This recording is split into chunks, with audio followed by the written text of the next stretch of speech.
చేస్తున్నటువంటి ఈ పరిపాలన అనేది ప్రజలు నిజంగా దండం పెట్టుకుంటున్నారండి. రోజు కూడా ఎప్పుడు ఈ దరిద్రం వదిలిపోద్ది, మాకు నిజంగా దరిద్రమే పట్టింది. ఇతను వస్తే చాలండి రైతులకు శాపం అయిపోతా ఉంది. పాపం రైతులు ఏ ఒక్కళ్ళు కూడా చూడండి, చివరికి అరటి పళ్ళు కూడా రోడ్ల మీద పోసి దారుణంగా ఏడుస్తున్నారు ఆ రైతులు. ఇక్కడ మనం కొనబోతే కేజీ ఎంత ఉందండి? కేజీ 100 రూపాయలు తీసుకుంటున్నారు అరటిపళ్ళు. అంటే దళారుల వ్యవస్థను చేస్తా ఉన్నారు. ఆ దళారుల నుంచి భారీగా కమిషన్లేమో ముఖ్యమంత్రికి ఆయన కొడుక్కి అందుతా ఉన్నాయి, వాళ్ళ ఎమ్మెల్యేలకి మినిస్టర్లకి. ఈ విధంగా ఇక్కడుండే రైతు తర్వాత కొనుగోలుదారులు వీళ్ళిద్దరూ కూడా నష్టపోతా ఉన్నారు. ఈ విధంగా ఏదైనా చూడండి, మొదటి నుంచి పొగాకు దగ్గర నుంచి మిర్చి దగ్గర నుంచి అసలు దేనికి ధరలు లేవు.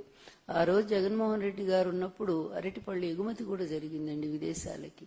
అంత స్థాయిలో రైతులను ఆదుకున్నాడు. ధరల స్థిరీకరణ అది లేదు, మనీ లేదు. అదేవిధంగా మన రైతు భరోసా